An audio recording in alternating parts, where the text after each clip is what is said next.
Oh no. It's calling to me. The purple orb. Oh wow, I was really close to the ability shrine, wasn't I, last time? I was basically just one big room transition away.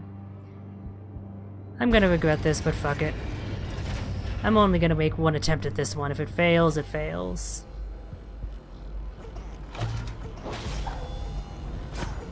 Alright, meteoroids and panzers thus far. I was gonna say not so bad, but honestly, these traps right here are actually gonna make this way more difficult than it otherwise would be. I basically have the entire ground floor verboten to me. Because if I take a step there, it's gonna hurt me and not the enemies, because they're not affected by traps. Wow, that went quick.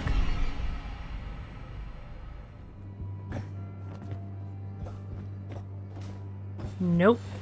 I am ignoring you this time. I'm resisting the sweet siren call of the purple Kafifi orb. I know that all that lies that way is death and madness. So let's see if I can actually get to that ability shrine this time. I think if I do so fast enough, I might be able to make it before things get really hectic. It does seem like the enemy hordes ratcheting up in difficulty. It seems like it's a time-based thing. That's my current working theory. Simply because it's such a consistent thing, and it happens regardless of which direction I head in, or how many rooms I've made it. The only consistent factor seems to be that it always happens after a certain amount of time in.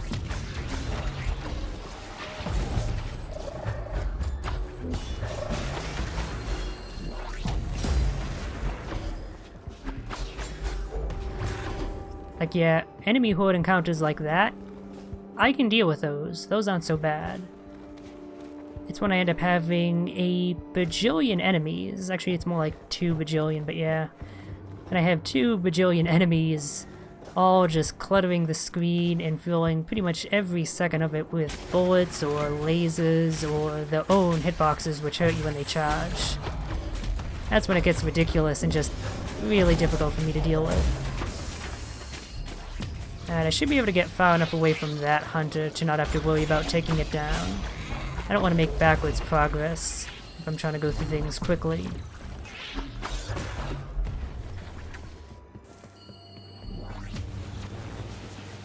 Gotta go fast like a certain blue animal. That's right, I'm talking about the noble dolphin. Although really they're more of like a grayish, purplish color than anything. Alright, so I made it to the ability shrine, it seems. Oh no. Please don't tell me it's locked off. Oh, I can break these for a minor amount of currency. It's probably not worth the time cost to do that. Am I not gonna have access to this thing? Oh, thank God. I was really worried for a second. That is a gun.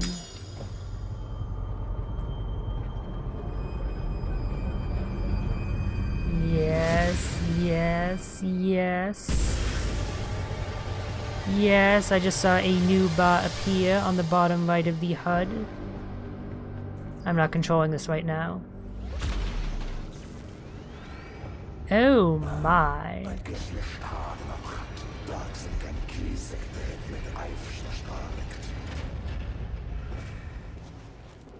Okay, so I can take an Elder Shot to this once I picked one up and end up changing it. Presumably it will be similar to the perks in which it has a disadvantage and an advantage. Blah. So this cannon is not only an offensive thing, I assume. If it did no damage to enemies, I'd be mightily upset. But it's also what allows me to activate these and thus open up those locks. One thing that worries me is that the ammunition does seem to be limited. Ah, okay. It doesn't come back automatically, but it seems I can find it from the environment, and presumably from enemies as well. Got a little bit of a Metroid going on in this game now, it seems. Okay. I actually want to get into combat now just to test out its effectiveness. I suppose I'll have to wait for the game to oblige me. But yeah, if this thing actually ends up being an effective ranged combat measure, given the limited ammo, I'm assuming it's going to be fairly strong. This could end up solving a lot of my issues. More so even than I thought the double jump would. Okay, so I'm going to want to head left first because this should net me a shortcut. If I can make it all that way, that is. I do have a fair ways to travel.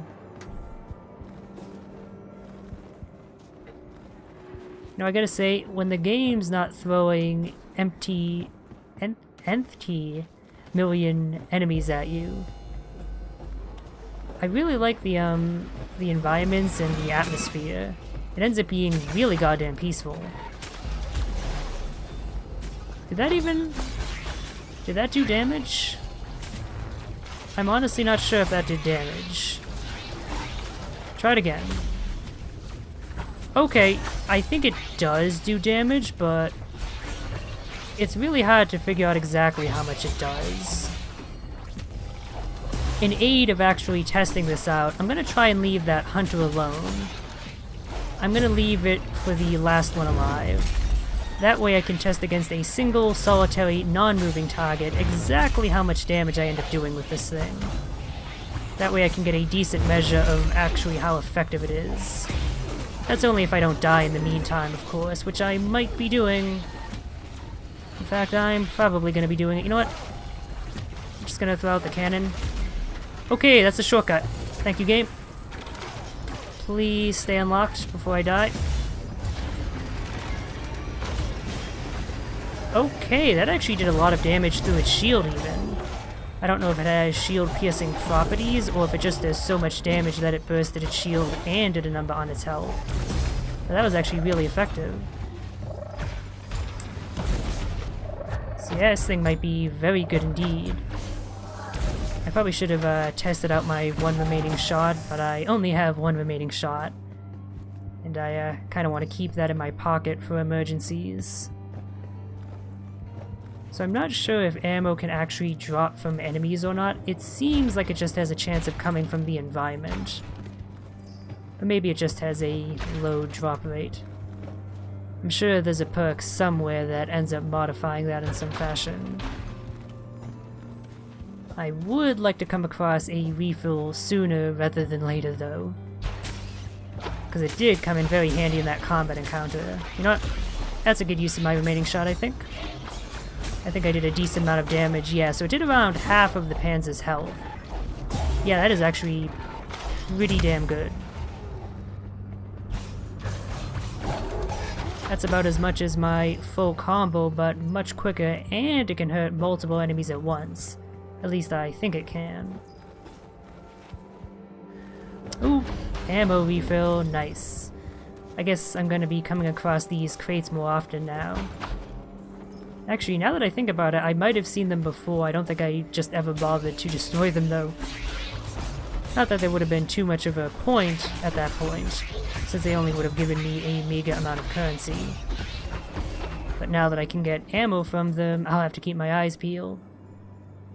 Alright, so heading left will just take me back over in that direction, and won't actually net me anything, so let's head this way and... passageway to the cathedral.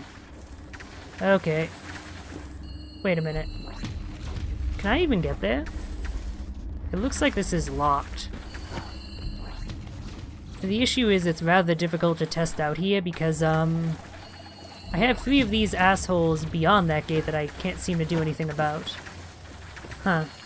I guess I'm gonna need some sort of upgrade to actually get through that. Well, that's rather unfortunate. Guess I'll put a bookmark in that for later. Let's, head back a bit and continue heading in general to the right.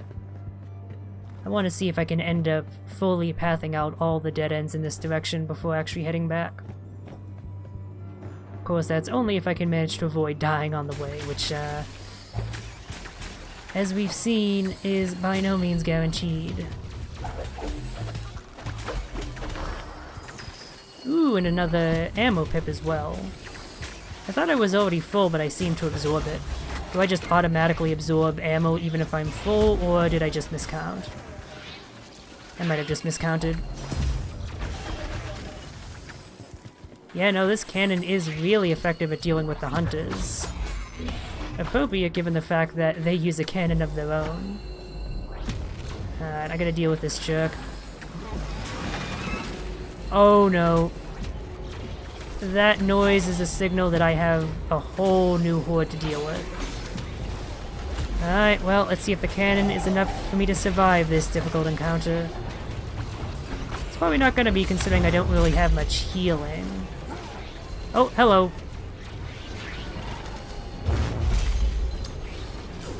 Yeah, I'm dead. I am a dead woman walking. Oh, god damn it.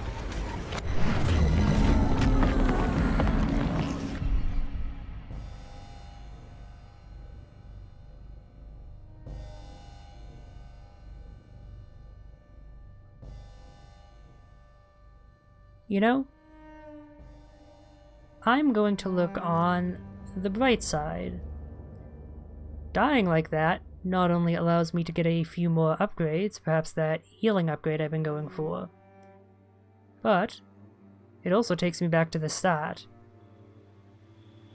And near the start are those two locks that I can now open now that I have the cannon. One of which was locking a boss. Hopefully that boss actually ends up being interesting. Ah, damn it, I don't have quite enough currency, I'm afraid. So yeah, let's see what this other, previously elusive boss is like.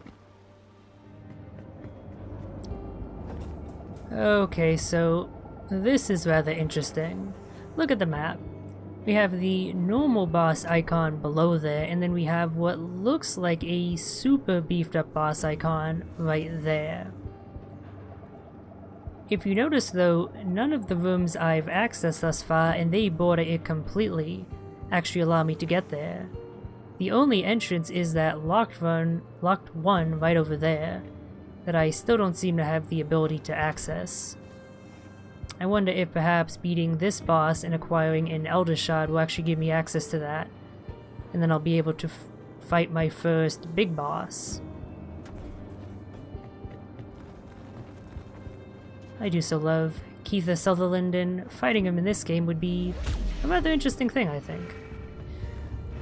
Not sure why I went with Kiefer rather than Hater, but I guess just because MGS...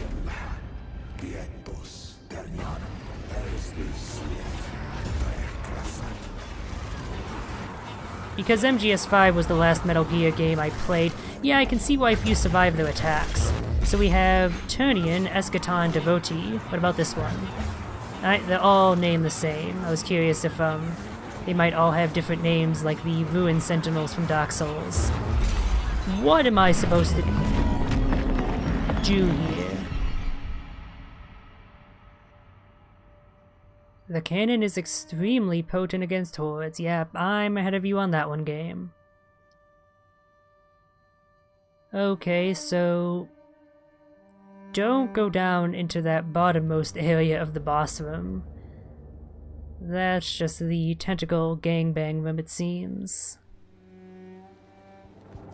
Oh, I have to unlock this again for some reason. That's what I thought.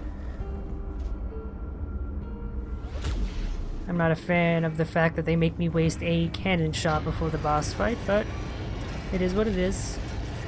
So, the previous bosses have taken me around, what, 3 attempts each to beat? Let's see if I can at least manage that path. So, I'm gonna want to be constantly on the move here. That's the only way I'm gonna be able to avoid all this tentacle bullshit. Really don't want to fall down there. That's what got me killed last time. Honestly, even being in any bottom part of the room seems like a bad decision. I imagine this fight will become much easier once I take one of them down, although there's always the possibility that the remaining 2 will go berserk, so that's not guaranteed. Yeah, Again, I'm really wishing for an air dodge here. Just something that gives me a little bit more aerial maneuverability, more so than what the double jump provides. Because it's that lack of maneuverability that makes those tentacles so difficult to deal with. Well, this is rather odd. I'm cutting in a little bit early because the enemy sounds seem to have disappeared. Yeah, none of the enemies are making any of their usual noises. Like, I didn't change any of the sound options, just checking it to make sure. That appears to be some sort of a glitch. Actually, every sound has disappeared except for the environmental stuff. My attacking noises, the cannon noise, the door opening noise. The only thing still extant is that ambient background. And the boss music. Which certainly changes the mood of this fight a little bit.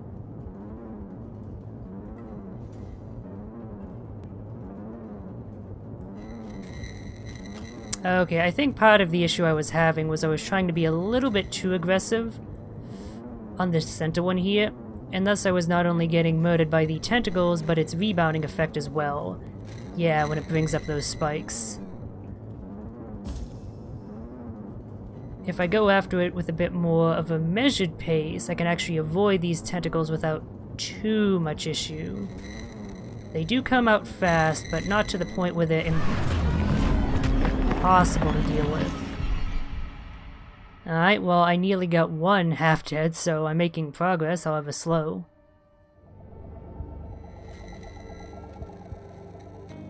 Oh, you know, I only just actively noticed, but firing the cannon not only consumes ammo, but requires energy as well. Makes enough sense given the animation, I guess. That would explain why sometimes I was unable to fire the cannon. I had run out of energy from doing all those rolls. So it seems that they don't bulk up in response to a number of hits. It's just something they automatically do after you hit them, enough time after you hit them. So I think if I just do this current pattern that I'm doing right here, where I do a ground pound attack and then get away, I think that'll give me my highest chance of survival. Unless I end up getting murdered by a whole bunch of tentacles.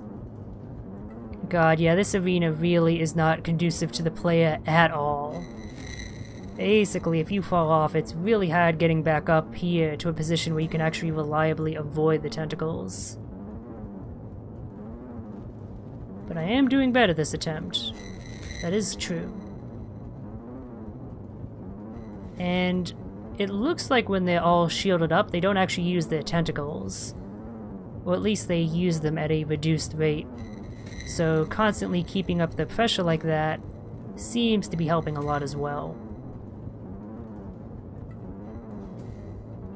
You know, I actually wonder if the music track isn't also glitched a little bit. Because this is an oddly, like, lacking track for a boss fight theme. There's not exactly much going on. It sounds like only one instrument is playing. Yeah, this isn't as peaceful as I initially thought it was. Having this lack of music, because you also have that annoying, like, creaky, zappy sound that I'm pretty sure is basically the glitched audio trying to play, but just utterly failing. You know, I should probably try out the cannon now, and quite thankfully, it doesn't seem like these are actually getting any more dangerous, now that I've beaten the first one. Oh yeah, cannon is really nice on these bottom two, as I thought. I'm able to hit both of them, which does a good amount of damage. And I can also hit them safely, even when they're shielded up. And I don't think it reduces the amount of damage that it does. Maybe it does. Yeah, unless I royally screw things up, or something happens once I take down the second one. I think I actually have this fight. So yeah, my difficulties with this fight ultimately were just because of my, rushing. Trying to be a little bit too aggressive. in fairness to me, that's kind of what the game had conditioned me to do, because being super aggressive against hordes makes sense. That way you thin their numbers as quickly as possible, and reduce the number of active objects on the screen that you need to avoid. But in a boss fight like this, oh god. Okay, that's 2 dead. Interruptions. An ever-present risk when doing a live commentary. I absolutely do not remember what I was talking about beforehand, so sorry about not finishing whatever thought that was. Let's finish this boss instead. I think it would be best if I approached from the upper side. I'm at greater risk from the tentacles if I try and approach from below.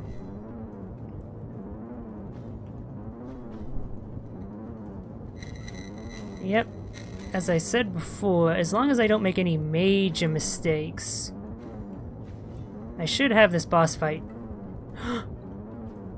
Unless... oh no.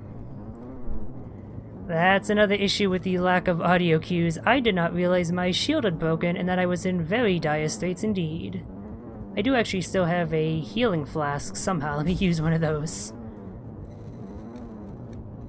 I really don't want to fail when I'm this close to victory, you know?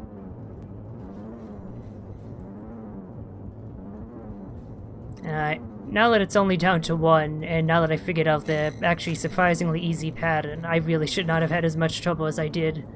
This is a rather dull fight. I mean, I'll give it this, it's not just a recolor, a slightly bigger recolor of an enemy I fought before, like with Ali, Waylon, or the Deviant Meteoroid. It's hard to remember these names, they're not exactly super memorable. So even if the boss design isn't amazing, it is new, and thus worthy of some praise, at least in comparison to the other bosses I've fought. And I must say, I do... oh dear, let me just let my shield regenerate. I'm completely safe as long as I stay over here. I would say maybe the developers should have thought of that, but that might have been something they did on purpose, just to make the fight end up being a bit easier as you go along. Yeah, I really do like their designs. They are very cool looking. I'm glad Mr. Nyarlathotep's voice still worked.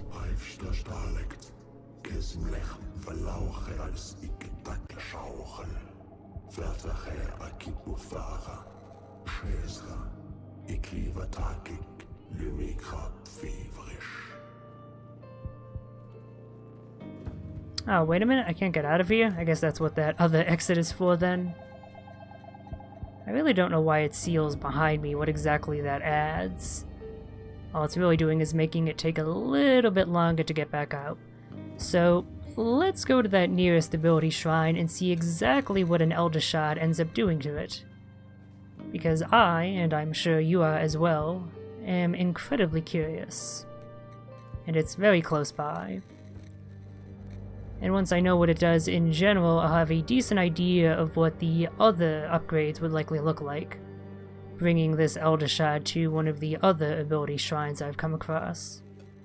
Of course, there is always that third option of taking it to the furnace, but that would be resisting the Eldritch power, which I am absolutely not about. Oh boy, space and time are bending.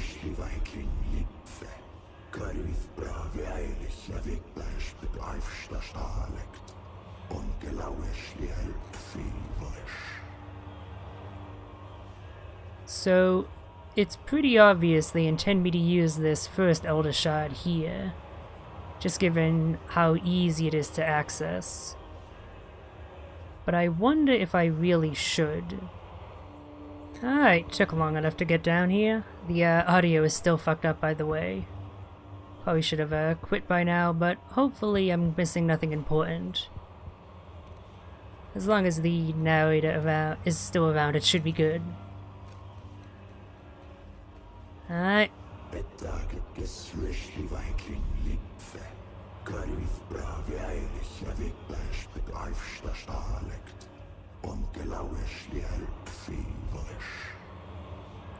Let's see how badass this makes my cannon.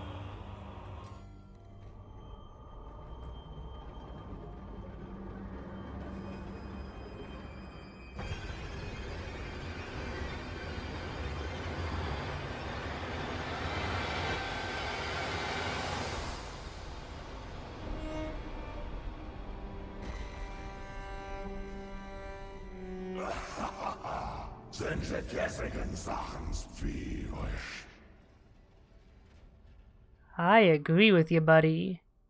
I think, I might actually get along well with Nyarlathotep. Look at this thing. Yeah, it consumes all of my energy, but I think if I ever have any trouble in combat situations, I know what to whip out.